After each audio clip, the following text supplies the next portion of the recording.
Mga K-drama fans saan mang sulok ng mundo, check-in tayo. Comment mo muna kung taga saan ka bago magsimula ang kwento. Tiningnan nila siya at isang ordinaryong lalaki lang ang nakita nila, isang bigong abogado. 8 taon siyang namuhay sa anino ng pagkatalo, walang pera, walang kasikatan, at walang tunay na naniniwala sa kanya. Palagi siyang nakayuko at palaging pinipili ang ligtas na daan. Palagi niyang pinaniniwalaan na basta sumusunod siya sa batas, magiging patas ang mundo. Pero hindi dumarating ang hustisya sa mahihina. Nang pumasok siya sa mundo ng mga kontrabida, akala niya nakatayo lang siya sa gilid ng kadiliman hanggang sa nagsimulang tawagin ng kadiliman ang kanyang pangalan. Itinuring siya ng mga kriminal na isang kasangkapan. Itinuring naman siya ng mga makapangyarihan na isang piyon. Sa unang pagkakataon, ibang tao ang nakita niya sa salamin, isang taong mas ambisyoso at mas mapanganib. Hindi siya humawak ng kutsilyo. Hindi niya kinalabit ang gatilyo, pero bawat desisyon niya ay nagtulak sa ibang tao palapit sa impyerno. Unti-unti, nagsimulang lumampas sa hangganan ang mabait na abogado na ipinangako niyang hinding-hindi niya tatawirin. Hindi alam ng mga pulis kung sino ang huhulihin. Hindi alam ng mga kriminal kung sino ang pagkakatiwalaan. At sa huli, kahit siya ay hindi na rin sigurado kung kaninong panig siya. Hindi ito kwento ng isang taong ipinanganak na kontrabida, kundi paglalakbay ng isang lalaking natukso ng kapangyarihan. Unti-unti siyang nilamon ng kadiliman hanggang sa mapagtanto niyang ang pinakamapanganib na kalaban ay ang lalaking dating naniniwalang tama ang kanyang ginagawa. At ang lalaking iyon ay si Dong-soo. Si Dong-soo ay isang mahirap na abogado na palaging minamaliit ng iba. Handa siyang gawin ang kahit ano, kabilang ang direktang pag-aalok ng kanyang legal na serbisyo sa mga preso. Pero nagbago ang takbo ng buhay niya nang makilala niya si Do-young, isang malupit na pinuno ng kriminal na grupo. Mula sa pagiging desenteng tao, unti-unting nahila si Dong-soo sa magulong mundo ng krimen at kapangyarihan. Mapapanatili ba niya ang tunay niyang pagkatao o magiging ganap siyang kontrabida? Ang lalaking nagngangalang Dong-soo ay isang abogado, pero napakahirap ng kanyang buhay. Madalas niyang kailangang bumisita sa mga bilangguan at detention center. Umaasang makakahanap ng mga kliyenteng makatutulong sa pagsuporta sa kanyang pamilya. Tinitiis niyang ibaba ang kanyang sarili, bumibisita sa mga hindi kilalang preso habang nagkukunwaring nag-aalok ng serbisyo. Dahil sa ginagawa niyang ito, madalas siyang husgahan ng kanyang mga kasamahan sa propesyon at hayagan nilang ipinapakita ang kanilang paghamak sa kanya. Isang araw, habang bumibisita siya sa nursing home para makita ang kanyang mga magulang, ipinakilala sa kanya ng nakababatang kapatid niyang si Beom-jae ang isang malaking oportunidad sa negosyo. Ayon kay Beom-jae, ang kliyente ngayon ay isang importanteng tao na nagngangalang Do-young, ang pangalawang pinakamakapangyarihang miyembro ng kriminal na grupo. Dati siyang baseball player nung high school, pero dahil sa galit niya sa referee, nakapatay siya ng isang tao. Wala pang 6 na buwan matapos siyang makalaya sa bilangguan, patuloy siyang gumagawa ng gulo sa pamamagitan ng pagtitipon sa kanyang mga tauhan para manggulo sa isang mataong commercial area.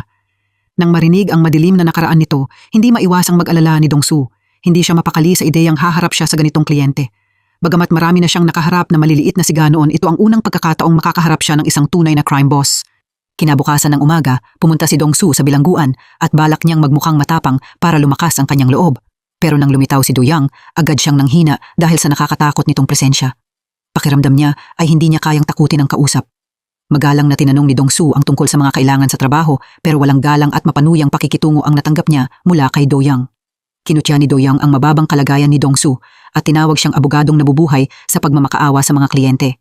Sinubukan ni Dong-soo na igiit na abogado pa rin siya, pero malamig na sinabi ni Do-young na isang ngang sumpa ang kailangan niyang tingnan ang mukha ni Dong-soo.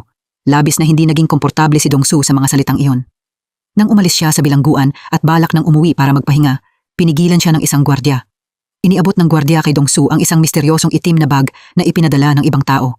Binuksan iyon ni Dong-soo at agad siyang nagulat nang makitang puno ito ng pera. Mabilis niyang hinanap si Beom-jae para pag-usapan iyon. Nang makitang puno ang kahon ng tig 10,000 won na perang papel, gusto niyang ipabalik iyon sa kanyang kapatid kay Do-young. Nang makita ni Beom-jae na napakaduwag ng kanyang kapatid, nagpahayag siya ng pagkadismaya at balak kunin ang pera at umalis. Mabilis siyang pinigilan ni Dong-soo at ipinaliwanag na ang hiling ni Do-young ay bantayang mabuti ang babae nito. Aabot sa 50 milyong won ang bayad na may paunang 10 milyong won. Babayaran ni Do-young ang natitira kapag nakahanap si Dong-soo ng ebidensya bago makalaya si Do-young sa bilangguan. Naniniwala si Beom-jae na sa ganoon kalaking halaga ng pera, sulit gawin ang kahit ano. Bukod pa roon, pagbabantay lang ito, hindi pagnanakaw o pagpatay. Pero natatakot si Dong-soo na hindi pakakawalan ni Do-young ang babae kapag may matuklasan ito. Umuwi si Dong-soo at nang magpapahinga na siya para makabawi ng lakas, nakuha ng tunog ng telepono ng kanyang asawa ang kanyang atensyon. Dahil sa kuryosidad, binuksan niya iyon at nakita ang isang kakaibang mensahe na nagsasabing kinansela ang isang kaso ng sexual harassment. Bago pa iyon mabasang mabuti ni Dongsu, mabilis na inagaw ng asawa niyang si Hye-young ang telepono. Sa pagtatanong ng kanyang asawa, nag-aalangan niyang ikinuwento na ilang araw ang nakalipas, nagtrabaho siya bilang part-time maid sa bahay ng store manager para kumita ng dagdag na pera. Akala niya ay walang tao sa bahay, pero nang bubuksan na niya ang pinto ng kwarto para maglinis, biglang lumitaw sa kama ang manager. Kaya nataranta siya at tumakbo palayo. Maswerteng nakatakas si Hye-young pero inamin niya sa kanyang asawa na kinailangan niyang humiram dito ng 10 milyong won. Nang tanungin ni Dongsu kung bakit kailangan niyang humiram ng pera, umiiyak na ibinunyag ni Hye-young ang masakit na katotohanan na aksidenteng nakapagsimula ng malaking sunog ang kanyang ina sa nursing home. Dahil alam niyang nahihirapan ang kanyang asawa, kinailangan ni Hye-young na magtiis at humiram ng perang pambayad sa manager.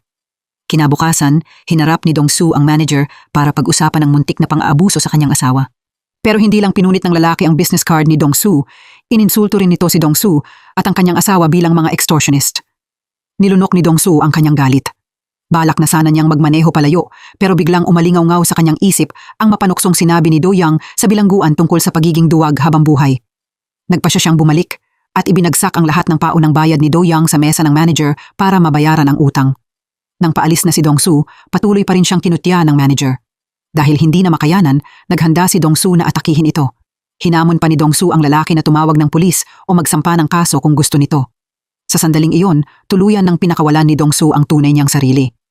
Hindi nagtagal, bumalik si Dongsu sa bilangguan para hanapin si Do-young at pumayag siyang tanggapin ang mapanganib na trabahong ito. May kasabihang, hindi kasindak-sindak ang isang siga kumpara sa isang edukadong siga. Ngayon, meron ng matalinong abogado bilang tagapayo ang kilalang crime boss ng Seoul, kaya lalo itong naging nakakatakot. Sinimulan ni Dongsu na bantayan ang babae ni Do-young araw at gabi. Pero mula trabaho hanggang pag-uwi, walang ipinakitang kahina-hinalang kilos ang babae. Naghinala si Dongsu na masyado lang mapagduda si Do-young, kaya kinabukasan ng umaga, pumunta siya sa bilangguan para i-report ang sitwasyon. Hindi inaasahan na nang marinig ito ni Do-young, bigla siyang nagwala at sinigawan si Dongsu dahil wala itong silbi at sinasayang lamang ang kanyang pera. Sa pabago-bagong kilos at nakakasakal na presensya ng boss, labis na natakot si Dongsu hanggang sa halos hindi siya makahinga. Nang mapagtantong hindi magandang magpatuloy ng ganito, umalis si Dongsu. Hindi nagtagal, dumating ang mga tauhan ni Do-young para bumisita. Bagamat nagkunwari pa ring magalang ang lalaki, ang mamahaling relo sa kanyang pulsuhan ang nagbunyag sa kanyang masamang intensyon. Nang tanungin ni Do-young kung bakit walang progreso ang investigasyon sa labas, paligoy-ligoy na sinabi ng tauhan na aayusin niya iyon bago makalaya ang boss. Nandidiri sa pagkukunwari nito, pinalayas siya ni Do-young para makatulog. Kasabay nito, humingi si Dongsu ng technical support kay Beomjae. Ginamit niya ang account ni Do-young para i-hack ang surveillance system sa bahay ng babae. Palihim na pumasok ang magkapatid sa bahay ng babae para maglagay ng dagdag na mga kamera para sa mas malapit na pagbabantay at matagumpay nilang nailagay ang mga iyon sa sala at iba pang pangunahing lugar. Habang naghahanda silang umalis, dahil sa kuryosidad ay binuksan ni Beomjae ang pinto ng isang malayong kwarto, pero bigla siyang nagulat. Agad na tumakbo si Dongsu para tingnan iyon at natuklasan niya ang isang taong nakahiga sa hospital bed at halos hindi na humihinga. Nagulat siya, pero natuwa rin nang mapagtanto niyang ang taong ito ang dating pinuno ng kriminal na grupo. Matapos ang mahaba at nakaka-tense na araw, habang nagmamaneho si Dongsu pa uwi, bigla siyang hinarap ng isang estrangherong marahas na nagbukas ng pinto ng kanyang sasakyan. Mabilis na pumasok ang lalaki at tinanong si Dongsu tungkol sa mga gawain ni Do-young. Bagamat labis na nataranta si Dongsu sa hindi inaasahang sitwasyon, pinanindigan pa rin niya ang responsibilidad niya bilang abogado tungkol sa pagiging kumpidensyal ng impormasyon ng kliyente. Patuloy na nagsinungaling si Dongsu para itago ang mga pribadong bagay at determinado siyang protektahan ang sikreto ni Do-young mula sa estranghero.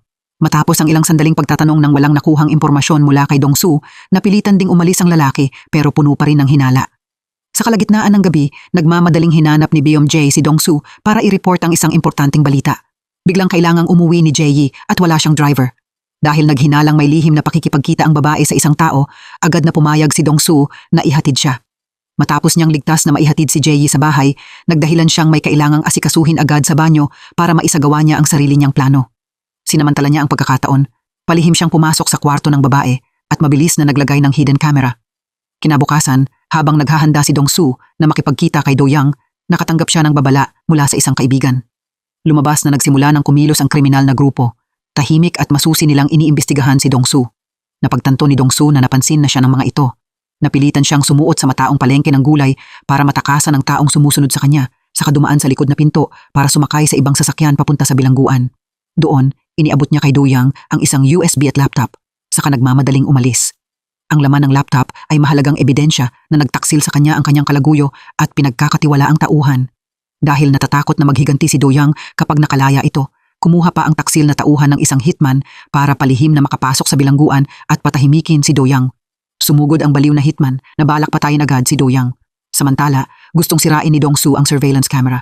Kaya bumalik sila ni Beomjay sa bahay ng babae para tanggalin ang mga kagamitan, pero sa kasamaang palad, hindi inaasahang maagang umuwi si Jae kaya nataranta ang dalawa.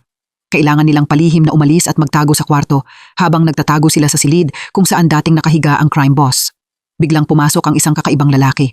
Mabilis na gumapang sina Dong Su at Beomjay sa ilalim ng kama, nanginginig sa takot at nag-aalalang matuklasan kung nasaan sila. Ang nanghimasok pala ay si Doyang. Ang una niyang balak ay siya mismo ang kakalabit sa gatilyo para tuluyang patayin ang matandang boss, pero napilitan siyang huminto nang makarinig siya ng kakaibang ingay. Pinigilan ni Dong Su at Beomjay ang kanilang paghinga sa ilalim ng kama dahil natatakot silang patayin ng dalawang gangster. Pero malamig na itinaas ni Doyang ang kumot ng kama dahil natuklasan na niyang nagtatago sa ilalim ang dalawa. Sa South Korea, ang pagpatay sa isang tao ay may parusang 20 taon sa bilangguan, habang ang pagpatay sa dalawa ay nangangahulugan ng habambuhay na pagkakakulong. Nanginginig si Dong Su habang nakikiusap kay Doyang na huwag itong gawin. Ngumisi lamang si Doyang at direktang itinutok ang baril sa ulo ng abogado. Desperadong nagmakaawa si Dong Su para sa kanyang buhay at sinabing isa siyang kapaki-pakinabang na abogado para kay Doyang. Nang marinig ito, naisip ni Doyang na may katwiran siya, pero sinabi niyang kung ganoon, sapat nang patayin ang walang silbing nakababatang kapatid na si Beomjay. Nang marinig ito, natulala si Dong Su at napuno ng matinding takot. Nang kakalabitin na ni Doyang ang gatilyo para patayin ang kanyang kapatid, mabilis na nagbigay si Dong Su ng isang matapang na proposal. Sinabi niyang magiging napakahirap kung isang tao lang ang mag-aasikaso sa bangkay, kaya mas mabuting hayaan ang magkapatid na gumawa nito. Sa ganitong paraan, silang tatlo ay magkakasama na sa iisang bangka at hindi na mag-aalala sa magiging resulta sa hinaharap dahil magkakasabwat silang lahat. Tumango si Doyang bilang pagsang-ayon. Hindi nagtagal, maayos na binalot ni Dong Su at Beomjay ang bangkay na parang isang package, isiniksik ito sa trunk at dumiretso sa isang liblib na bangin sa tabi ng dagat. Doon, itinulak nila ang bangkay sa malalim na dagat para mawala ang ebidensya. Kinabukasan, balak ni Dong Su na bumisita sa bilangguan gaya ng dati, pero dahil sa sobrang tensyon, nalukot niya ang registration paper. Palakad-lakad siya sa iba't ibang department na parang may hinahanap. Nang tanungin siya ni Beomjay, inamin ni Dong Su na hindi na niya kayang tiisin ang bigat ng kanyang konsensya. Gusto niyang pumunta agad sa police station para isumbong si Doyang. Pero habang nasa harap ng police station, nag-alangan si Dong Su na lumabas ng sasakyan. Tiningnan ni Dong Su ang masayang litrato ng kanyang pamilya na nakalagay sa sasakyan, habang mabigat ang kanyang puso dahil sa pag-aalala para sa kanilang kaligtasan. Natatakot siyang kailangan nilang harapin ang malupit na paghihiganti ni Doyang. Biglang nagulat si Dong Su nang tumunog ang kanyang telepono at nakilala niya ang boses sa kabilang linya. Pagdating niya sa meeting place, nagulat si Dong Su nang matuklasan ang katotohanan. Si Doyang, na parang demonyo sa bilangguan kahapon, ay masayang nakikihalubilo ngayon sa mga bata sa labas. Kaswal nitong tinanong kung bakit nasa police station si Dong Su. Sinubukan ni Dong Su na magpanggap na kalmado at nagsinungaling na dahil iyon sa klase ng kanyang trabaho. Iniabot ni Doyang kay Dong Su ang isang pribadong telepono at inutusan siyang sagutin iyon tuwing tatawag. Sa pag-aakalang nawala na ang tiwala sa kanya, mabilis na humingi ng tawad si Dong Su, pero tumawa si Doyang at sinabing hindi siya tanga. May kahinaan siya sa mga Korean lawyer at iminungkahing samahan siya ni Dong Su. Pakiramdam ni Doyang na mas magiging interesante ang pagkakaroon kay Dong Su bilang legal advisor kaysa manatili sa masikip na bilangguan. Binanggit pa niya ang pamangkin ni Dong Su na si Min Hee at nangakong bibigyan niya ito ng baon sa susunod nilang pagkikita, saka sinabing magiging tiyuhin na siya nito. Kinabukasan, matapos mag-isip ng mabuti, nakipag-usap si Dong Su kay Beomjay. Nagpasya siyang maglagay ng bitag na ang target ay ang kasino ng kalaban. Nakipagkita siya kay Doyang para makipagkasundo at nagkunwaring gusto niyang sumali sa organisasyon para makapasok sa kriminal na grupo. Inakala ni Doyang na nagbago na sa wakas ang isip ni Dong Su kaya agad siyang pumayag. Mabilis na sumakay si Dong Su sa isang itim na sasakyan na may tinted na mga bintana sa paggabay ng isang pinagkakatiwalaang tauhan at mabilis itong dumiretso sa isang sikretong kasino. Pero hindi nila alam na bago sumakay sa sasakyan, palihim nang inihanda ni Dong Su at Beomjay ang lahat ng tracking device. Pero nang bumaba na si Dong Su sa sasakyan, biglang nagbago ang sitwasyon. Isinama siya ng mga gangster sa isang bangka papunta sa isang isla. Nagsimulang mag-alala si Dong Su sa kasalukuyang sitwasyon. Hindi niya alam kung paano kukontakin ang kanyang kapatid. Pagdating doon, natuklasan ni Dong Su na matagal nang naghihintay si Doyang. Matapos ilibot si Dong Su ng tauhan ni Doyang sa kasino, napagtanto niyang nakarating nga siya sa kanilang lungga. Matalinong nagdahilan si Dongsu na nahihilo siya sa biyahe para makalabas. Pagkatapos, humanap siya ng isang liblib na lugar sa isla para palihim na magpadala ng radio code kay Beomjay. Matapos matanggap ni Beomjay ang mensahe, agad niyang inireport sa mga pulis ang lokasyon ng illegal gambling. Pagkatapos, naghahanap siya ng may-ari ng bangka para makisakay papunta sa isla. Akala ni Dongsu ay nagtagumpay ang plano at malapit nang mawala ang mabigat na pasanin sa kanyang dibdib, pero biglang umalingaw-ngaw ang alarm sa buong isla. Nagkagulo ang kasino. Nagtulakan at nagtapakan ang mga sugarol at gangster para makatakas sa mga pulis, kaya naging magulo ang buong lugar. Sinamantala ni Dongsu ang kaguluhan at desperadong tumakbo papunta sa tagpuan nila ni Beomjay para makatakas. Pero hindi niya alam na bawat kilos niya ay binabantayan ni Doyoung. Nang magising si Dongsu, nakaramdam siya ng kakaibang gaan sa kanyang isip. Akala niya ay magiging maingay sa balita ang malaking pagsalakay sa kasino kagabi. Pero kakaiba dahil kahit isang linya sa makapal na dyaryo ay walang binanggit tungkol sa nangyari. Biglang marahas na gumalaw ang backpack na naiwan sa balcony. Dahan-dahang kinuha ni Dongsu ang kanyang telepono. Makikita sa screen na tumatawag si Doyoung. Biglang naalala ni Dongsu ang madilim at hindi patas na mundo ng legal profession na minsan niyang naranasan. Sa loob ng 10 mahabang taon, walang pagod niyang inilaan ang kanyang sarili, nagtatrabaho na parang isang tauhan sa isang malaking law firm nang walang kahit isang reklamo. Ang lahat ng pagtitiis na iyon ay para lamang mapanatili ang pag-asang balang araw ay makakawala siya dahil gusto niyang magtayo ng sarili niyang maliit na law office. Pero mas malupit ang realidad kaysa sa kanyang inakala. Patuloy siyang inaapi at pinipigilan ng kanyang mga superior.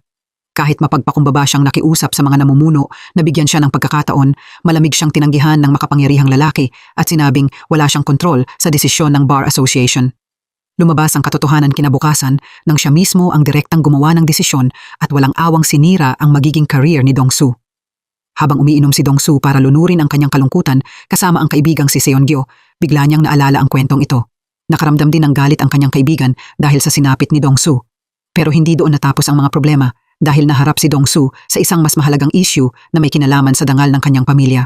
2 araw ang nakalipas nang balak sunduin ni Dongsu ang kanyang asawa mula sa trabaho, hindi niya sinasadyang marinig ang masasamang chismis ng mga empleyado sa supermarket. Pinag-uusapan nilang inakit ni Haeyang, ang asawa ni Dongsu, ang store manager kapalit ng pera. Ipinakalat nilang kusa raw na pumunta si Haeyang sa bahay nito at tuluyan nilang binaliwala ang katotohanang si Haeyang ang biktima. Galit na balak silang kumprontahin ni Dongsu pero napigilan siya ng kanyang asawa sa tamang oras. Ang totoo, may masamang balak ang store manager na abusuhin siya pero nabigo ito. Para pagtakpan ang kanyang kasuklam-suklam na ginawa, walang hiya niyang siniraan si Dongsu at ang kanyang asawa. Nagpadala pa siya ng court summons at kinasuhan ang dalawa ng defamation. Dahil hindi niya kayang manahimik sa harap ng lantad na pagtatakip na ito, pumunta si Dongsu sa bahay ng store manager ng gabing iyon para makipagtuos. Pero nang lumalala na ang kanilang sagutan, nakita sila ng security ng apartment complex, kaya dinala si Dongsu sa police station para ikulong. Kinabukasan ng umaga, nakalaya si Dongsu, pero hindi pa siya nakakabawi nang makasalubong niya ang kanyang mga dating kasamahan. Hindi sila pumunta para kumustahin siya, kundi para pagtawanan si Dongsu. Mayabang na sinabi ng isa sa kanila na siya ang abogadong kumakatawan sa store manager. Ang mayabang at bastos nitong ugali ang lalong nagpaalab sa galit ni Dongsu. Sumugod si Dongsu at binugbog ito para mailabas ang lahat ng matagal niyang kinikimkim na galit. Nang gabing iyon, magdamag na nag-aral si Dongsu ng batas para ipagtanggol ang kanyang sarili. Pero napakaliit ng pag-asang manalo siya sa kaso. Dahil isang nangungunang law firm sa South Korea ang kanyang kalaban, habang desperadong hinihila ni Dongsu ang kanyang buhok, isang hindi imbitadong bisita ang lumitaw sa kalagitnaan ng gabi at ginulat siya. Ang bisita ay ang crime boss na si Doyoung. Sa katunayan, nagbago ang relasyon nila ilang araw ang nakalipas. Matapos ang pagsalakay ng mga pulis sa liblib na isla, naghinala si Doyoung sa katapatan ni Dongsu. Kaya ipinakidnap niya si Beomjay para pilitin si Dongsu na sabihin ang katotohanan. Habang nakaharap sa kutsilyong maaaring kumitil sa kanyang buhay, ginamit ni Dongsu ang lahat ng husay niya bilang abogado para makipagkasundo. Tinanong niya si Doyoung kung ilang beses nang nangyari ang ganitong pagsalakay at kahit ilang daliri pa ng kanyang mga tauhan ang putulin, patuloy pa ring mag-iimbestiga ang mga pulis. Iginiit ni Dongsu na hindi kayang ayusin ng karahasan ang tunay na problema. Kailangan nila ng bagong paraan para baguhin ang kanilang operasyon at iyon ay ang paggamit ng isang digital technology platform. Matapang na iminungkahi ni Dongsu na ilipat ang lahat ng kanilang gambling activity mula offline papuntang online. Hindi lang masisiguro ng paraang ito ang kaligtasan ng kanilang mga tauhan, magiging madali rin ang pagtakas kapag may nangyaring problema. Nang marinig ito, naging interesado si Doyoung. Palihim niyang inamin na napakagandang plano nito. Sa sandaling iyon, nagpasok ang kanyang tauhan ng isa pang lalaki at kinumpirmang ito ang nagsumbong sa mga pulis, kaya nakaligtas sina Dongsu at Beomjai sa kapahamakan. Sa pagbabalik sa kasalukuyan, hinanap ni Do Young si Dong-su, hindi para pagbantaan siya, kundi para suklian ang kanyang ginawa. Alam ni Do Young na inapi si Dong-su ng dati niyang law firm kaya nagpa siya siyang tumulong. Gumamit ang mga tauhan ni Do Young ng beauty trap para akitin at bitagin ang mga kalabang abogado sa isang iligal na massage parlor para mahuli silang hindi handa. Nangako si Do Young na ang magiging resulta ng paglilitis ay ganap na pagpapasyahan ng kriminal na grupo. Kinabukasan ng umaga, dumating si Dong-su sa courthouse ng puno ng pag-asa. Gaya ng inaasahan, hindi dumating ng walang dahilan ang abogadong kumakatawan sa store manager kaya nataranta ang mga dati niyang kasamahan. Sa isang tagong sulok, tinawagan ni Dong-su si Do Young para kumpirmahin ang sitwasyon. Sa kabilang linya, malamig na sinabi ni Do Young na hindi lang niya ikinulong ang abogado, tuluyan din niyang sinira ang karir nito para masigurong hindi na ito makababalik sa legal profession. Nagtapos ang paglilitis sa pagkapanalo ni Dong-su kasama ang makatarungang bayad pinsala. Sa unang pagkakataon, lumabas si Dong-su sa courthouse bilang isang panalo dahil sa kapangyarihan ng kriminal na mundo at nakaramdam siya ng kakaibang saya. Mukhang unti-unting nagbabago ang kanyang pag-iisip. Nagsisimula na siyang magustuhan ang kapangyarihan at kaginhawaang ibinibigay ng kriminal na grupo. Ang imbitasyon ni Do Young na kumain ng isda ay parang pagtanggap kay Dong-su para opisyal na pumasok sa kanyang mundo. Hindi pare-pareho ang ugali ng lahat ng pinuno ng gang. Isang pinuno ng kalabang gang na sumira sa kasino ni Do Young ang pumunta para humingi ng tawad dahil inosente niyang inakala na sapat na ang isang magalang na salita para maayos ang lahat. Pero bilang sagot sa mababaw niyang paghingi ng tawad, malamig na ipinakita ng mga tauhan ni Do Young ang bill ng mga nasira na umabot sa 10 bilyong won. Nang hayagang tumutol ang kalabang pinuno, lumapit si Do Young at nagsimulang magbilang pababa mula 5 hanggang 1 habang nagbabantang gagamitin ang mga daliri nito bilang pambayad sa utang. Sa harap ng nakakasakal na sitwasyon at talim ng kutsilyo, labis na natakot ang kalabang pinuno at mabilis na tinawagan ang kanyang accountant para ilipat ang 10 bilyong won at mailigtas ang kanyang mga kamay. Nang gabing iyon, nakipagkita si Do Young kay Dong-su dahil gusto niyang mabilis na palawakin ang kanilang operasyon sa online gambling matapos mapagtantong hindi na gaanong kumikita ang lumang paraan ng pag-aagawan ng teritoryo. Bagamat nagpapasalamat si Dong-su sa tulong ni Do Young para manalo sa kaso, matatag siyang nagbigay ng isang huling kahilingan. Iminungkahi niyang matapos ang deal na ito at matanggap niya ang pera, tuluyan na siyang aalis. Umaasa siyang mangangako si Do Young na hindi na muling guguluhin ang buhay niya at ng kanyang pamilya. Bilang sagot sa kahilingang iyon, tahimik lang na uminom si Do Young at walang mabasang kumpirmasyon sa malalim niyang tingin. Kinabukasan, sinimulan ni Dong-su na baguhin ang kriminal na grupo para maging isang digital business model. Bukod sa tradisyonal na negosyo, hinati ang gang sa 4 na espesyal na department: cryptocurrency exchange, pamamahala ng mga black account para sa deposito at withdrawal, pagpopromote at pagpapalawak ng network, at panghuli, pagdadala ng mga sugarol mula offline papuntang online. Nang tanungin ng isang pinagkakatiwalaang tauhan ang limitasyong 300,000 coin sa transaksyon ng online game na nagpapahirap sa money laundering, kalmadong ipinakita ni Dong-su ang isang mahabang listahan na naglalaman ng napakaraming ninakaw na personal information. Ipinaliwanag niyang sapat ang data na ito para gumawa ng libu-libong peking account kaya magiging madali at tuloy-tuloy ang money laundering. Mukhang hindi natuwa ang tauhan sa mas mahusay na kakayahan ni Dong-su habang tahimik lang na nagmamasid si Do Young na hindi mabasa ang ekspresyon. Sa pagtatapos ng meeting, pribadong nakipagkita si Do Young kay Dong-su at hinimok siyang ipatupad agad ang plano. Dahil nalilito sa pagmamadali ni Do Young, saka ibinunyag kay Dong-su ang katotohanan. Ang mga kasino na pinamahalaan niya sa buong panahong ito ay pag-aari pala ni Sang-guk, isang makapangyarihang boss. Sa kasalukuyan, nawala na kay Do Young ang tiwala ng matandang iyon. Kailangang maging malaya ni Do Young sa pera para makawala sa pagiging umaasa rito. Kung hindi, tuluyang lilipulin ang buong gang niya ng makapangyarihang puwersang politikal sa likod ni Sang-guk na naglalayong makuha ang posisyon ng presidente sa hinaharap. Maagang-maaga kinabukasan, nagtipon ang buong kriminal na grupo sa bagong opisina habang sabik na nakatutok sa screen at binabantayan ang mga numero ng paglago. Biglang naglabas ng malakas na error ang system, kaya nataranta at nagsigawan si Beomjai at ang programming team. Dahil walang alam sa technology si Do Young, hindi niya maintindihan ang nangyayari at maging si Dong-su ay nalito rin. Mabuti na lang, mabilis na ipinaliwanag ng programming staff na nag-overload ang server dahil sa napakaraming sabay-sabay na bumibisita. Agad na napalitan ng matinding saya ang kanilang pag-aalala. Matagumpay na ngumiti si Do Young dahil naniniwala siyang magdadala ng napakalaking yaman ang online empire na ito habang patuloy na kumikita ng malaki ang online sector. Pagsapit ng gabi, inutusan ni Do Young ang kanyang mga tauhan na salakayin at sirain ang mga lumang kasino ni Sang-guk para tuluyang putulin ang kanilang koneksyon. Sa oras na iyon, nagpapahinga si Dong-su sa bahay nang makatanggap siya ng mensahe mula kay Do Young. Bumaba siya sa parking lot, binuksan ang trunk at natulala nang makita ang isang maletang puno ng pera kasama ang susi ng isang mamahaling sasakyan. Naintindihan niyang isa itong malaking reward at pasasalamat mula sa boss. Dahil sa mabilis na pag-unlad ng online casino, nakamit na ni Do Young ang kalayaang pinansyal na matagal niyang hinahangad. Matapang niyang nilapitan si Sang-guk na dati niyang matibay na taga-suporta at ngayoy isang malakas na kandidato para sa posisyon ng presidente. Nang balak ni Sang-guk na hilahin si Do Young sa hallway para sermonan bilang nakatataas, malamig na sinanyasan ni Do Young ang kanyang mga tauhan na ipasok ang mga kahon ng maruming pera ng matanda. Itinapon ni Do Young sa lupa ang bunton ng pera sa mismong harap ng boss, na para bang ibinabalik niya ang lahat ng ipinuhunan ni Sang-guk. Dahil hindi matanggap ang galit na ito, kinabukasan, hinanap ni Sang-guk ang isang matandang kaibigan para magplano laban kay Do Young. Ang taong iyon ay walang iba kundi ang matandang direktor ng dating law firm ni Dong-soo. Mabilis nilang hinanap ang tauhang dati nang nagtaksil kay Do Young at ginamit ang kanilang kapangyarihan para takutin siyang maging espiya. Sinubukan ng taong ito na pasukin ang network system ni Do Young para nakawin ang data, pero masyadong mahigpit ang upgraded security system na ginawa ni Dong-soo. Dahil hindi niya makuha ang mahalagang impormasyon, isinumbong na lang niya ang buong network sa mga pulis. Mabilis na kumilos ang mga pulis at agad na nagsagawa ng malawakang raid. Pero sa mahusay na pag-uutos ni Dong-soo na parang isang konduktor, tila kontrolado niya ang bawat kilos ng law enforcement.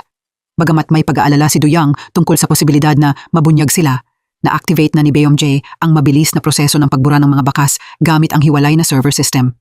Nang tuluyang mabura ang data at ligtas ng ma-shutdown ng server, ipinasa ni Dong-soo ang hard drive na naglalaman ng pangunahing data sa isang profesional na tauhan para sirain. Pagkatapos, inutusan niya ang buong network na lumipat ng lokasyon gamit ang taktika ng sikada na naghuhubad ng balat at gumagawa ng smoke screen para makabili ng oras.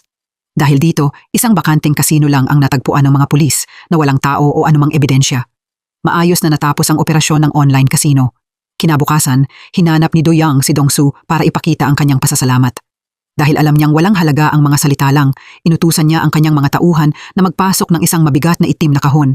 Sinabi niyang isa itong malaking retirement fund at hiniling niyang maging ligtas ang susunod na paglalakbay ni Dong-soo. Labis na nagulat si Dong-soo. Hindi niya inaasahang tutuparin talaga ng malupit na crime boss ang pangakong palalayain siya. At bukod pa roon, malaki pa ang perang ibinigay ni Do Young. Kasabay nito, nahuli na ni Do Young ang nagtaksil na tauhan. Ang orihinal niyang balak ay ipadala agad sa kabilang buhay ang traidor. Pero habang nalalapit ang kanyang kamatayan, nataranta ang lalaki at isinigaw ang pangalan ni Dong-soo.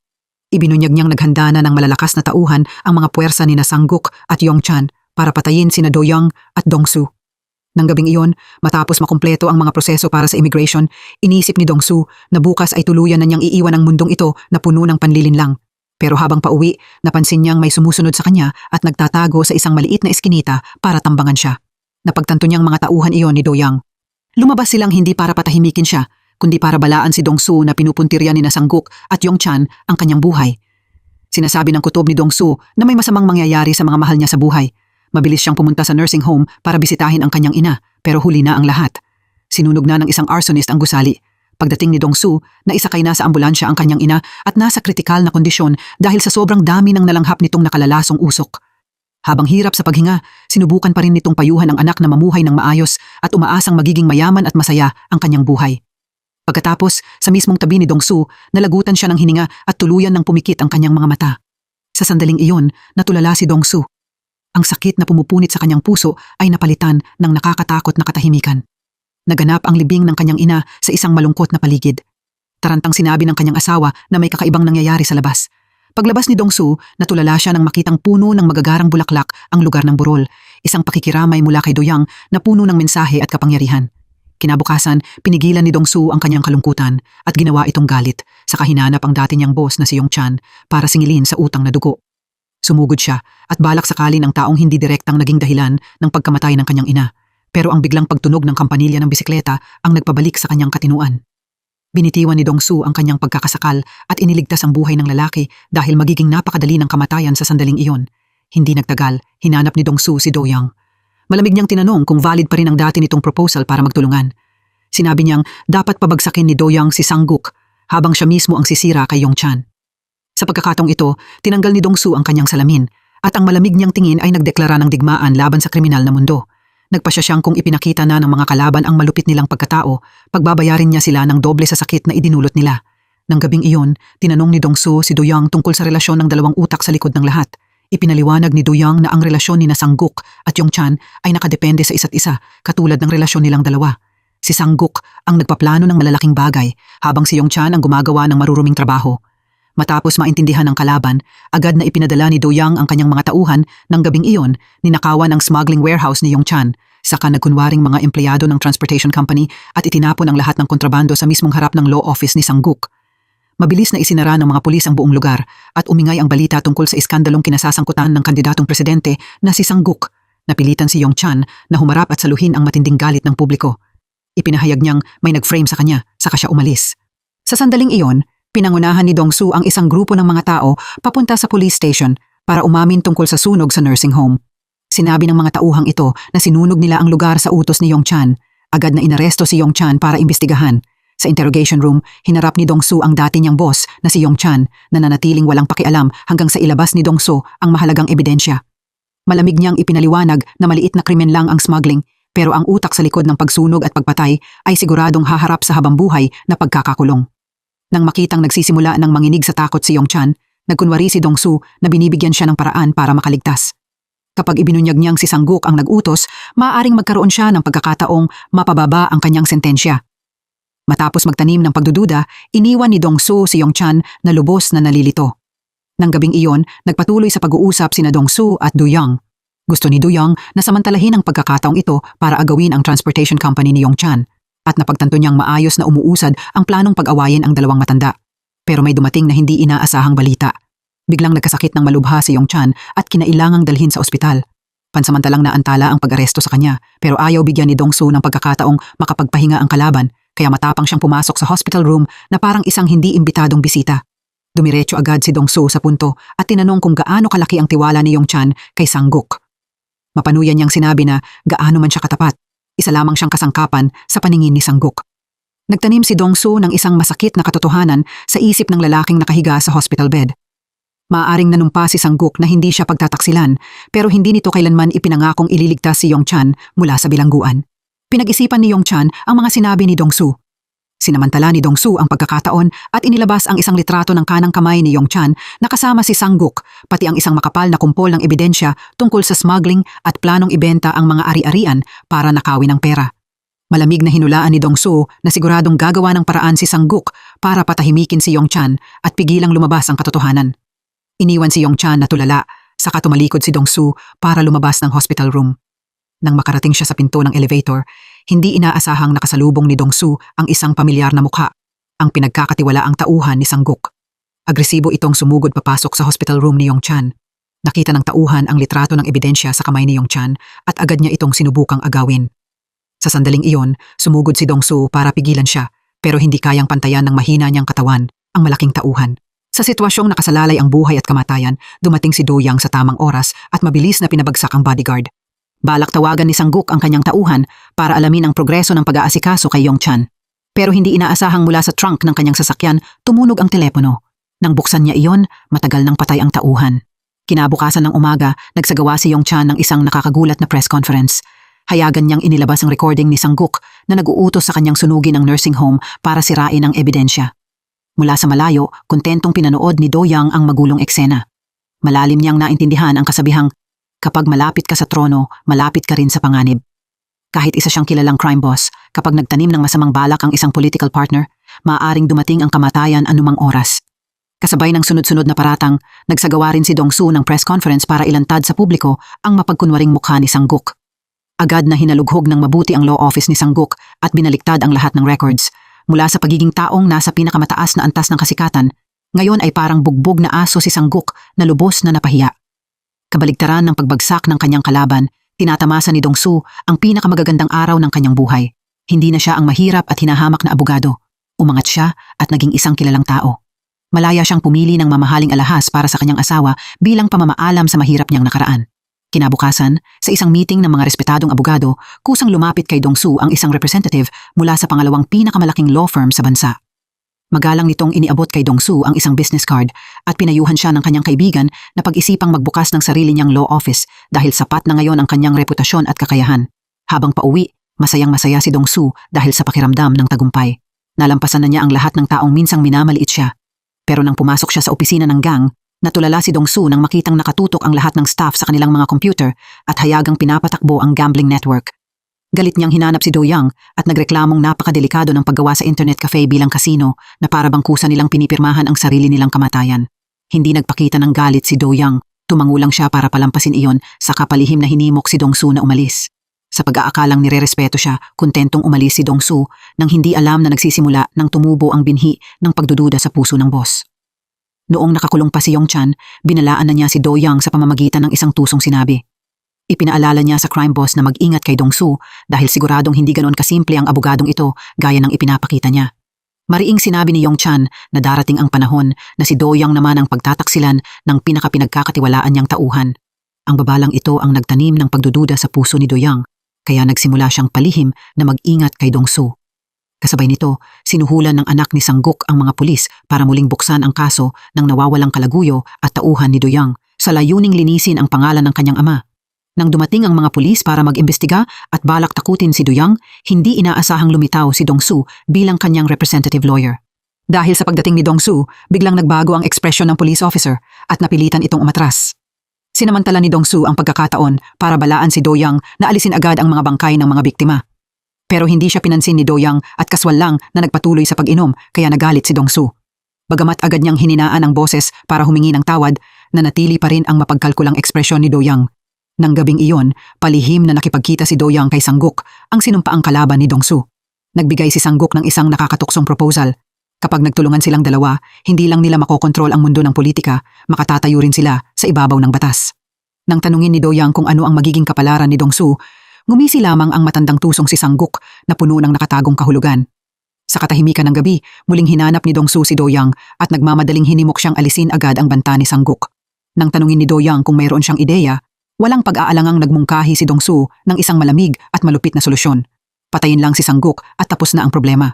Dahil sa madugong mungkahing iyon, madilim na tinitigan siya ni Do Young. At nang makaalis si Dong-su, nalubog si Do Young sa malalim na pag-iisip. Pagka-uwi niya, tinambangan si Dong-su ng isang grupo ng mga tao. Tinakpan nila ng bag ang kanyang ulo at tinukot siya mismo sa parking lot. Nang alisin ang bag, nakita ni Dong-su na nasa lungga siya ni Do Young. Sa sobrang takot, paulit-ulit na humingi ng tawad si Dong-su pero sa kanya napansing naroon din si Sang-guk. Tuwang-tuwa si Sang-guk dahil naniniwala siyang napunta na si Dong-su sa isang patibong na wala ng takas. Pero hindi inaasahang sinenyasan ni Do Young si Sang-guk na umupo. Pagkatapos, kaswal siyang naghagis ng kutsilyo na bumaon sa malamig na lupa. Malamig niyang sinabi ang mga patakaran ng larong ito na buhay at kamatayan ang nakataya. Ang huling taong mananatiling nakatayo ang karapat-dapat niyang makasama. Mabilis na dinampot ng tusong matandang si Sang-guk ang kutsilyo at sumugod para patayin si Dong-su at iligtas ang sarili. Pero hindi kayang tapatan ng katandaan ang kabataan. Mabilis na binaligtad ni Dong-su ang sitwasyon at pinabagsak si Sang-guk. Lumabas si Dong-su mula sa container at tahimik na tumayo sa ilalim ng malakas na ulan. Lumapit si Do Young at iniabot ang kanyang kanang kamay para makipagkamay. Kahit labis ang galit ni Dong-su dahil kinaladkad siya sa pagsubok na buhay at kamatayan ang nakataya, kailangan niyang pigilan ang kanyang galit. Sa planadong pakikipagkamay na iyon, tahimik nilang kinumpirmang mula ngayon, tunay na silang magkaalyado sa iisang bangka. Sa loob ng wala pang isang buwan, dumaan si Dong-su sa isang hindi kapani-paniwalang pagbabago. Mula sa pagiging hindi kilalang abogado na palaging inaapi, makapangyarihang umangat si Dong-su, nagkaroon ng respetadong law office at napayuko sa takot ang lahat ng taong minsang minamaliit siya. Ngayon, naging makapangyarihang mga politiko ang mga kliyente ni Dong-su. Habang lalong tumitibay ang alyansa ni na Dong-su at Do Young, biglang naging interesado si Dong-su sa malalim na galit sa pagitan ni Do Young at ng boss ng kalabang gang. Hindi iyon itinago ni Do Young. Direkta niyang ikinuwento na kinamumuhian niya ang mga walang silbing linta. Kaya nang humina ang matandang boss, hindi siya nagdalawang isip na pabagsakin ito para agawin ang teritoryo. Nang marinig ito, biglang kinilabutan si Dong-su at naalala ang babala ni Yong-chan sa interrogation room. Binalaan siya nito noon na isang nakamamatay na pagkakamaling parang pagpapakamatay ang pakikipagtulungan kay Do Young dahil siguradong pagtataksilan din siya balang araw ng isang taong katulad ni Do Young. Ngayong araw, ginulo ng mga sinabi ni Do Young ang isip ni Dong-su at nagsimula siyang gumawa ng sarili niyang plano. Pagka-uwi niya, palihim na hinanap ni Dong-su ang matagal ng kalaban ni Do Young, ang boss ng kalabang gang. Dahil alam niyang pwedeng maging kaibigan ng kaaway ng kanyang kaaway, diretsahang nag-alok ng deal si Dong-su. Nangako si Dong-su na ibibigay niya ang lahat ng real estate na hawak niya kapalit ng pagpatay ng kalabang boss kay Do Young. Humagalpak sa tawa ang boss dahil akala niya ay nagbibiro si Dong-su. Inamin niyang sa paglipas ng mga taon, napakarami na niyang ipinadalang asasin para patayin si Do Young, pero lahat sila ay matinding nabigo. Ngayon, mahina na ang kanyang gang at mababa na ang morale ng mga tauhan. Naisip na rin niyang tumakas mula sa South Korea. Pero iginiit ni Dongsu na may paraan siya para harapin si Do-young. Kinabukasan, nag-organisa siya ng meeting para palakasin ang loob ng mga biktima ng gambling app at matapang na ipinahayag na hahanapan niya sila ng hustisya. Sa sandaling iyon, hinanap ni Byung-jae ang kanyang kapatid. Hindi niya maintindihan kung bakit biglang tumayo si Dongsu para tulungan ang mga biktima. Sa pag-aakalang nagising na ang konsensya ni Dongsu, pinayuhan niya itong kung gusto talaga niyang magbagong buhay, kailangan niyang bitawan ang lahat at umalis. Pero malamig na tinanggihan ni Dongsu ang mungkahing iyon. Inamin niyang siya ang gumawa ng gambling software na iyon, at ang lahat ng ginagawa niya ay isang bitag para hulihin si Do-young. Natulala si Byung-jae dahil pakiramdam niya ay hindi na ang dati niyang kapatid ang taong nakatayo sa harap niya. Kasabay nito, nakatanggap si Do-young ng mga litrato mula sa kanyang mga tauhan na nagre-report sa bawat kilos ni Dongsu noong nakaraang gabi. Lumabas na buong binantayan ni Do-young ang lihim na pagkikita ni na Dongsu at ng kalabang boss. Nang gabing iyon, inimbitahan ni Do-young si Dongsu para maghapunan. Nang buksan niya ang pinto ng dining room, nagulat si Dongsu nang makitang naroon din ang kalabang boss. Nagkunwaring kaswal na nagtanong si Do-young tungkol sa pagkikita nila. Kalmadong sumagot si Dongsu na meeting lang iyon para ayusin ang personal niyang mga ari-arian. Nagulat ang kalabang boss sa sagot na ito, habang nawala naman ang hinala ni Do-young at hindi na siya nagtanong pa. Pagkatapos ng hapunan, nag-text ang kalabang boss kay Dongsu at tumangging makipagtulungan sa kanya habang binabalaan siyang huwag na siyang hanapin ulit kung ayaw niyang mapahamak. Pagdating ni Dongsu sa bahay, nakasalubong niya ang isang pamilyar na police officer. Balak niya itong hindi pansinin para makaiwas sa gulo. Pero hindi inaasahang pinigilan siya nito nang banggitin si Byung-jae sa isang makahulugang tono. Ipinahiwatig ng police officer na sa sandaling ito, mas mahirap at mas delikadong hawakan si Byung-jae kaysa sa kanya. Ang mapanuksong sinabi na iyon ang tuluyang sumira sa natitirang pasensya ni Dongsu. Mabilis niyang hinanap si Byung-jae para alamin ang buong katotohanan. Inamin ni Byung-jae na nakipagkita siya sa mga pulis dahil hindi na niya kayang tiisin ang mga ginagawa ng kanyang kapatid. Inireport niya ang lahat tungkol sa lugar kung saan itinapon ni Do-young ang bangkay at ang illegal na money laundering mula sa kasino. Galit na tinanong ni Dongsu ang kanyang kapatid at sinabi niyang hindi rin inosente si Byung-jae. Masakit na sumagot si Byung-jae at tinanong kung bakit niloloko ng kanyang kapatid ang mga biktima, kung bakit naging manloloko ito at taus-puso niyang hiniling na bumalik sa tama si Dongsu. Hindi sumagot si Dongsu. Tinitigan lang niya ng masama ang kanyang kapatid saka naglakad palayo. Pero hindi pa rin nawalan ng pag-asang mailigtas ni Byung-jae ang kanyang kapatid. Kinabukasan, hinanap niya si Do-young at nakiusap na iligtas ang buhay ng kanyang kapatid habang nangangakong hindi nagagawa ng anumang katangahan si Dongsu. Mapanghamak lang na tumawa si Do-young saka malamig na tinanong si Byung-jae kung ano ba ang problema kay Dongsu bago lumakad palayo nang walang sinabi pa. Nang gabing iyon, pag-uwi ni Byung-jae, biglang pumasok ang mga pulis para maghalughog. Mabilis nilang natagpuan ang bangkay ni Sang-guk na nakatago sa storage room. Agad na naging pangunahing suspect si Byung-jae sa seryosong kaso ng pagpatay. Nang marinig na naaresto ang kanyang kapatid, mabilis na humanap si Dongsu ng paraan para mailigtas ang sitwasyon. Pero sa sandaling iyon, nakatanggap siya ng tawag mula kay Do-young. Minura ni Dongsu si Do-young at tinawag itong bastard, pero sinisi siya ni Do-young dahil binigo niya ito at ipinahayag na tapos na agad ang kanilang pagtutulungan. Sinabi niyang, bagamat naging masaya ang nakaraang ilang araw, kailangan nang matapos ang lahat dito. Habang nakakulong ang kanyang kapatid dahil sa kasong pagpatay, ang tanging nagawa ni Dongsu ay utusan itong huwag magsalita kahit ano. Pagkatapos noon, agad na humingi ng tulong si Dongsu sa kapitbahay nilang police officer.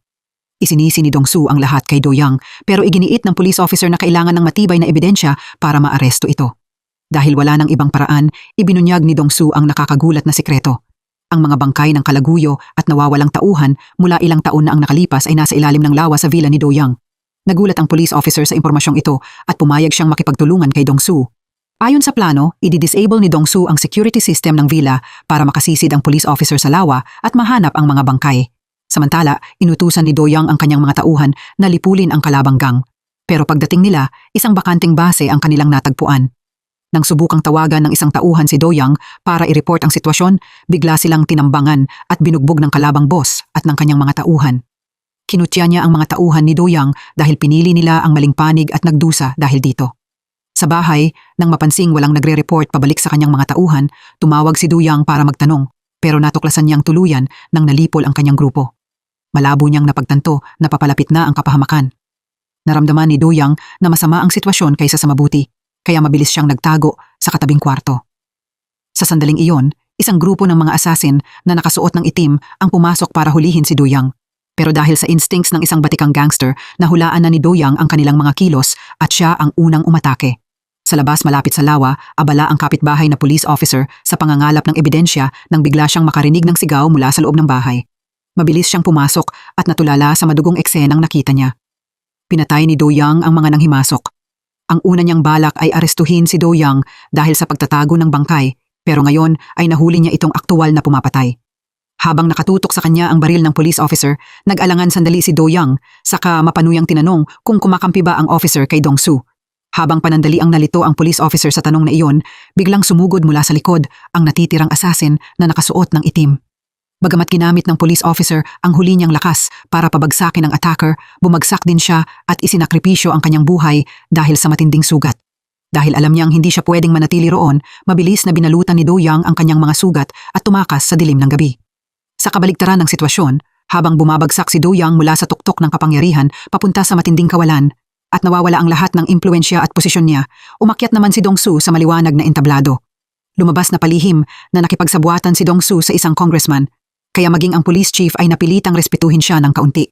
Dahil dito, nakalaya si Beomjay kinabukasan dahil kulang ang ebidensyang makapagsasakdal sa kanya ng pagpatay. Balak niyang tanungin ang kapitbahay na police officer tungkol sa kaso, pero natulala siya nang dalhin sa mesa ng namatay kung saan isang buke ng bulaklak lang ang naiwan. Kabaligtaran ng saya ni Dong Su, sumabog sa matagal na kinikimkim na galit si Beomjay. Tinanong niya ang kanyang kapatid kung bakit napakawalang puso nito sa isang taong sinubukang tulungan sila. Masakit na sinabi ni Beomjay na pinuputol na niya ang kanilang relasyon. Hindi niya matanggap na inilalagay ng kanyang kapatid sa panganib ang kanyang buhay para bigyang katwiran ang malulupit nitong ginagawa. Masakit niyang napagtanto na hindi si Do Yang ang dahilan ng pagbabago ni Dong Su. Matagal nang nasa loob ni Dong Su ang ambisyong iyon. Dahil desperado at nandidiri, pumunta si Beomjay sa immigration office para kumpletuhin ang mga proseso at determinado siyang iwan ang mundong ito na puno ng panlilin lang para magsimula ulit. Pero nang bumalik siya sa bahay para mag-empake ng kanyang mga gamit, isang madilim na anino ng kamatayan ang naghihintay sa kanya. Si Do Yang iyon. Lumitaw siya na may malupit na ekspresyon at mapanuyang tinanong si Beomjay kung alam ba niya ang mga kasuklam-suklam na krimeng ginawa ni Dong Su. Sa law office, buong araw na abala si Dong Su. Nang matatapos na siya sa trabaho, nakatanggap siya ng tawag mula sa numero ni Beomjay. Masaya niya itong sinagot dahil akala niya ay nagbago na ang isip ng kanyang kapatid, pero natulala siya nang marinig ang malamig na boses ni Do Yang sa kabilang linya. Nang mapagtantong nasa panganib ang kanyang kapatid, mabilis na kumuha si Dong Su ng baril para protektahan ang sarili at nagmadaling pumunta sa lumang factory ayon sa utos. Nang makita niyang nakagapos si Beomjay, balak ni Dong Su na sumugod para iligtas siya, pero bigla siyang tinambangan ni Do Yang at paulit-ulit na sinaksak hanggang sa bumagsak siya. Kahit nakaluhod na si Dong Su sa lupa at nagmamakaawa para sa buhay ng kanyang kapatid, malamig lang siyang tinanggihan ni Do Yang. Sinabi niyang gusto niyang maranasan ni Dong Su ang pakiramdam ng pagkawala ng lahat ng mahalaga dahil sa pagtataksil. Pagkatapos niyang magsalita, lumapit si Do Yang kay Beomjay at sinimulan siyang sakalin. Habang papalapit ang kamatayan, nagawa ni Beomjay na abutin ang isang matulis na bakal sa tabi at ginamit ang lahat ng kanyang lakas para saksakin sa likod si Do Yang bilang paglaban. Dahil sa saksak, napahinto sa sakit ang boss. Habang hindi makagalaw si Do Yang, sinamantala ni Dong Su ang magandang pagkakataon at tinampot ang baril mula sa sahig sa kagalit na sumigaw na sinira ni Do Yang ang lahat. Pagkatapos, kinalabit niya ang gatilyo para tuluyang patayin si Do Yang. Nang hindi na gumagalaw ang kalaban, gumapang si Dong Su papunta sa kanyang kapatid para tingnan ito. Pero dahil sa sobrang pagkawala ng dugo, nalagutan ng hininga si Beomjay. Habang yakap ang malamig na katawan ng kanyang nag-iisang kamag-anak, labis ang sakit na naramdaman ni Dong Su at hindi niya alam kung tama ba o mali ang daang pinili niya. Sa sobrang desperasyon, itinutok niya ang baril sa kanyang ulo at balak magpakamatay para sundan ang kanyang kapatid, pero wala siyang magawa kundi ibaba iyon. Makalipas ang 3 taon, naging isang matagumpay na abogado si Dong Su na may kilalang reputasyon at sinusundan ng media na parang isang sikat na artista. Sa harap ng media, matapang niyang inanunsyo ang kanyang pagtakbo bilang kongresista, dala ang layuning tumulong na alisin ang kasamaan sa lipunan. Pero nang bumalik siya sa sarili niyang kompanya, lumabas ang tunay niyang mukha habang magalang na yumuyuko ang sunod-sunod na mga empleyado at tinatawag siyang boss. Nakaupo na ngayon si Dong Su sa ibabaw ng bunto ng pera habang tinatamasa ang sukdulang sarap ng kapangyarihang dala ng pagiging boss. Pero gabi-gabi, isang hindi maipaliwanag na lungkot ang pumapasok sa kanyang isip. Nagkatotoo ang lumang kasabihan. Ang mga lumalaban sa mga halimaw ay kailangang mag-ingat na hindi rin sila maging halimaw. Dahil kapag matagal kang nakatitig sa dilim, darating ang oras na tititig din ito pabalik sa iyo.